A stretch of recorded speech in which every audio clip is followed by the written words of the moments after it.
हल्दी की खेती के लिए मदर राइजोम और फिंगर राइजोम दोनों का उपयोग किया जा सकता है। मदर राइजोम बेहतर होता है क्योंकि यह पौधे को मजबूत शुरुआत देता है और उत्पादन अधिक होता है।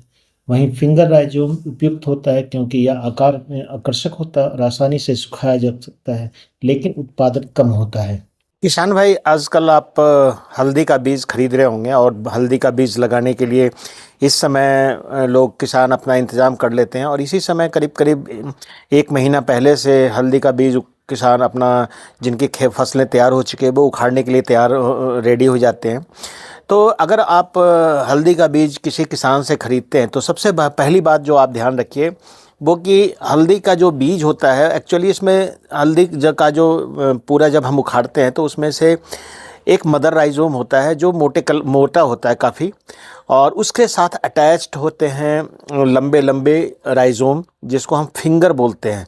एक्चुअली वो फिंगर ही बीज के लिए सबसे ज़्यादा उपयुक्त होता है। फिंगर का साइज़ 2-2.5 इंच से लेकर के 3-4 इंच तक, 3-3.5 इंच तक भी होता है। वो डिपेंड करता है कौन सी वैरायटी आप लगा रहे हैं। तो आप सिंगल जिसमें फिंगर्स हों, अगर वो फिंगर्स जो नए वाले जिसको बोलते हैं कि हल्दी जो होती है जब हम उखाड़ते हैं, तो वो वाला आप इसको सेलेक्ट किया करें। और वो बीज के लिए अगर आप बीज के लिए लेना चाहते हैं तो फिंगर सबसे बेटर है। अगर आपको हल्दी को प्रोसेसिंग करनी है, सुखाना है या सुखा करके आपने उसको पाउडर वगैरह बनाना है, जैसे मेडिसिनल पॉइंट ऑफ व्यू से या स्पाइसेस पॉइंट ऑफ व्यू से जो हम करते हैं, तो उस ख्याल से तो आप जो हल्दी है वो उसकी मोटे वाली जो मदर राइजोम है वो भी आप परचेज कर सकते हैं। लेकिन अगर आप स्पेशली हल्दी का बीज आप लेना चाहते हैं तो आप जब किसान के पास, किसी भी किसान के पास या किसी भी डिपार्टमेंट्स में आप लेने जाते हैं तो डेफिनेटली आप सेलेक्ट कीजिए कि उसमें जो फिंगर्स हैं वो ज़्यादा होने चाहिए। फिंगर्स का उपयोग मोस्टली हम सीड के लिए करते हैं और ये जो इसका जो वेट होता है करीब करीब 20-25 ग्राम से लेकर के 50-60 ग्राम तक का होता है।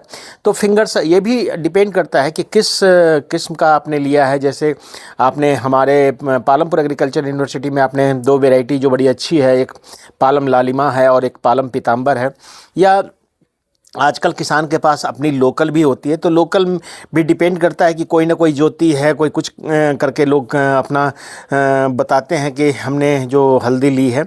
तो आप जो हल्दी का बीज जब खरीदने के लिए जाते हैं तो इस बात का ध्यान रखें कि जैसा कि आपको दिखाया गया कि जब आप पूरा का पूरा गट्ठी लेते हैं तो उसमें मदर राइजोम ना हो। मदर मतलब जो उसमें से जो पिछले साल हमने लगाया था उसकी साइज़ बड़ी हो जाती है और वो हमारे लिए उतना आवश्यक नहीं होता, उसको बीज के लिए कम ही उपयोग किया जाता है। जो बीज के लिए सबसे ज़्यादा उपयोग होता है वो फिंगर्स का होता है। तो किसान भाइयों, ये जो वीडियो मैंने आपके लिए बनाया ये इसलिए कि आजकल किसान, मैंने देख रहा हूँ कि हमारे जो व्हाट्सएप ग्रुप पे अपना के बीज चुके उखाड़ के रख दिया है तो उन्होंने बेचना चाहते हैं और आजकल कॉस्ट भी है 100 रुपये से लेके 250-300 रुपये तक। तो किसान भाइयों, डिपार्टमेंट भी इसको 90 रुपये प्रति किलोग्राम के हिसाब से ख़रीदती है। तो आपको देख लीजिए कि कोई फिक्स रेट तो होता नहीं है, जैसी अवेलेबिलिटी होती है वैसा किसान अपना रेट लगता है। एक्चुअली में अगर आप बीज के लिए ख़रीदते हैं तो डेफिनेटली है कि थोड़ा सा आपको ज़्यादा पे करना पड़ेगा। किसान उम्मीद करता है कि इतनी मेहनत मैंने की है, लेकिन आप अगर प्रोसेसिंग के लिए ख़रीदते हैं तो वो थोड़ा सा कम रेट होगा। लेकिन ये मान के चलिए कि इस साल अगर आपके पास सपोज़ आपको ज़्यादा महंगा लग रहा है तो आप बीज जो है वो इस साल जो ख़रीदेंगे, अगर आप 10 किलोग्राम बीज ले रहे हैं तो अगले साल उम्मीद की जाती है कि करीब करीब 10 गुना तो इसका ग्रोथ हो जाता है। तो 100 किलोग्राम करीब करीब आपके पास अगले साल बीज हो जाएगा, जो 70 से 80 किलोग्राम एक कनाल में बीज लगता है। तो 1 साल की बात है, अगर आप चाहें तो 10 किलोग्राम बीज इस समय ले सकते हैं और 10 किलोग्राम अगले साल है जो 1 कनाल के लिए आपको करीब करीब उसका बीज हो जाएगा। तो किसान भाइयों, मेरा कहना यही था कि मदर राइजोम की जगह फिंगर्स जो हैं उसको आप यूज़ कीजिए बीज के लिए, ना कि मदर्स राइजोम को। Thank you.